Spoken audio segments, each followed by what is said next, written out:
Buddhism, a thousand-year-old religion and ideology that serves to teach the escape from mortal suffering and the cycle of death and rebirth through a self-led journey to enlightenment, wherein one must understand impermanence and detach themselves from all desire.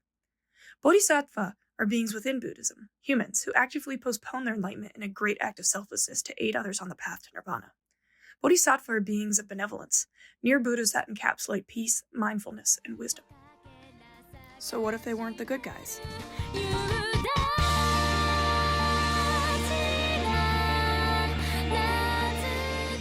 That is the setting established within the story Land of the Lustrous, also known as Hoseki no Kuni. Hoseki no Kuni has a manga and an anime, but I wanted to specifically focus on the anime because it strategically chose to show parts of the manga that express the theme of enlightenment being the villain, while the manga thereafter served to subvert that interpretation. Hoseki no Kuni follows the story of a group of beings known as the Lustrous, sentient, human-like creatures made of gemstone. These creatures' strength is based on their gemstone hardness, and we follow the specific character of Phosphofolite, which has a hardness of 3.5 and is seen as invariably weak.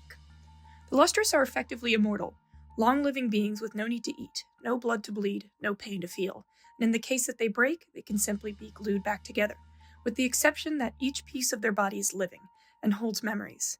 They lose a piece, they lose memories. One could argue that they have every trait of the enlightened, as a sexless people that devote their time to humble work and appreciation of their surroundings. Yet, some humanity remains in their attachments to each other. They are unchangeable gemstones that are somehow used to build a beautiful story about impermanence. These gems live under the guidance of Kondo-sensei, a mysterious man dressed as a Buddhist monk with unimaginable yet unknown power and origins, and live day to day in a thousands-year-long battle with the Lunarians, beautiful ornate beings on clouds designed as bodhisattvas, and apsaras, Buddhist mythical beings meant to exude beauty and seduce. The Lunarians do not speak, but simply sit on their cloud and launch their arrows at the Lustrous, attempting to break their bodies apart and steal them away to the moon, forcing them into this thoughtless state of existence when they're shattered. Looking at the function of bodhisattvas, this can be interpreted as them doing their job, pushing the Lustrous into a meditative, painless state of being equal to that of enlightenment. And the longer the Lustrous resist, the more they suffer the loss of their brethren. This shows the everlong battle of humanity and suffering, how the Lustrous' attachment to each other and their lives bring them pain, and how the bodhisattvas want to relieve them of it. Thus, they play the part of this almost unstoppable force that will continue to come back and continue to take more gems to the moon, and if the Lustrous gave up fighting, they would never suffer again. It is within this conflict that our main character, Phosphofolite, sheltered by their seclusion within the school they call home, wants to prove their use despite their lack of any talent and skill, specifically as a fighter.